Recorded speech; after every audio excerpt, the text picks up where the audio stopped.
Risco das alterações da temperatura corporal. Vamos aprender a identificar? Eu sou Isabel, enfermeira, e vou nesse momento mostrar para vocês como identificar essas variações de temperatura corporal.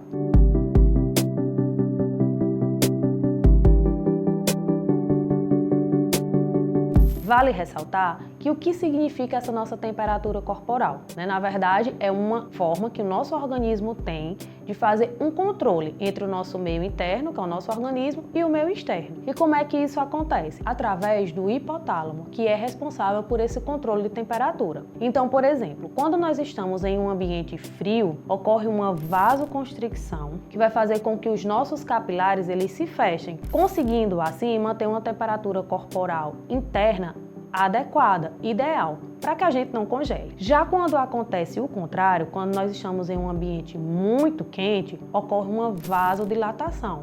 Para quê? Para que o calor interno que esteja dentro do nosso organismo, ele possa ser dissipado e assim a gente não tenha nenhum tipo de dano ou prejuízo no nosso organismo. E tem também as situações em que nós vamos apresentar o quê? Um quadro de febre, que a febre vai significar que algo estranho está no nosso organismo e é uma forma de resposta do nosso sistema imunológico. É uma forma de defesa para mostrar que algo errado está acontecendo ali. Se você está gostando desse conteúdo, lembra de curtir, comentar e se inscrever no nosso canal para que a gente possa continuar trazendo mais conteúdo como esse para você. E aí, quando a gente tem uma temperatura entre 37,5 e 37,7, a gente já pode considerar que o paciente ele pode estar com uma febrícula. O que é isso? Uma febre baixa. Quando esse paciente tem uma temperatura maior ou igual a 37,8, a gente já vai considerar que esse paciente está com febre. Vale ressaltar que essa numeração tem uma variação dependendo da literatura, certo? Então, nós vamos considerar normal uma média de temperatura corporal entre 36 graus Celsius e 37 graus Celsius, podendo haver essa variação de literatura, como eu falei para vocês. E aí, passado disso, tem a febre, que a gente também pode chamar de pirexia. A gente pode encontrar pacientes que estarão com o quê? Com a hipertermia. O que significa isso? Esse paciente ele vai estar com uma temperatura corporal acima de 40 graus Celsius. Então, o que é que pode estar acontecendo com esse paciente? Diferentemente da febre, que é uma forma que o nosso organismo tem, do nosso sistema de defesa, de combater algo de errado que esteja no nosso organismo e vai nos dar como um sinal de alerta essa febre, a hipertermia ela é uma incapacidade que o nosso organismo vai ter para dissipar esse calor. Então, ocorre alguma disfunção que esse paciente não vai conseguir, esse usuário, essa pessoa, não vai conseguir dissipar esse calor, causando essa hipertermia. Ou seja, ele vai estar com a temperatura corporal muito elevada. E ela pode acontecer em 3 situações. A clássica, a hipertermia clássica, que ela está relacionada ao quê? Ao calor.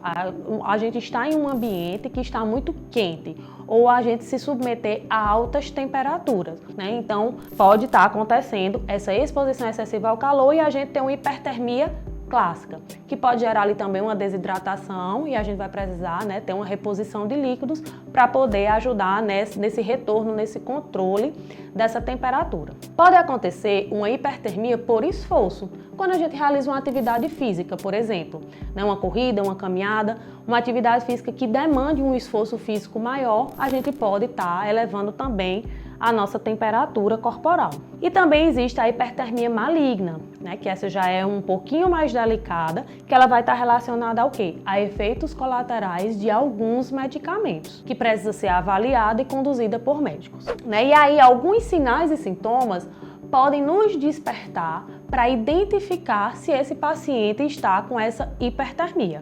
Obviamente, nós iremos aferir a temperatura corporal desse paciente, que pode ser aferida na região axilar, timpânica, oral e também na retal. Mas, usualmente, nós utilizamos mais a via axilar para a aferição dessa temperatura. Pacientes que estão internados, como estarão com monitorização hemodinâmica, a gente também tem como fazer essa avaliação através do monitor, que já vai estar nos mostrando como é que está essa temperatura do paciente, tá? Mas aí alguns sinais e sintomas que a gente pode atentar para essa hipertermia, É a cefaleia, a dor de cabeça, A vertigem, né? Então o paciente tem aquela tontura, aquele mal-estar, sensação de desmaio. Pode chegar a ter alucinações em casos mais severos, convulsões, entre outros, tá? Então são alguns sinais e alguns sintomas que podem nos despertar para a gente saber se esse paciente está com a hipertermia.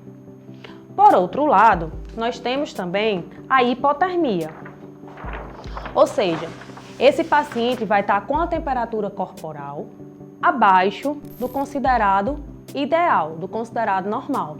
E aí nós temos 3 tipos de hipotermia. Nós temos a hipotermia leve, que é uma variação de temperatura corporal entre 34 e 36 graus Celsius. Nós temos a moderada, que tem uma variação entre 30 e 34.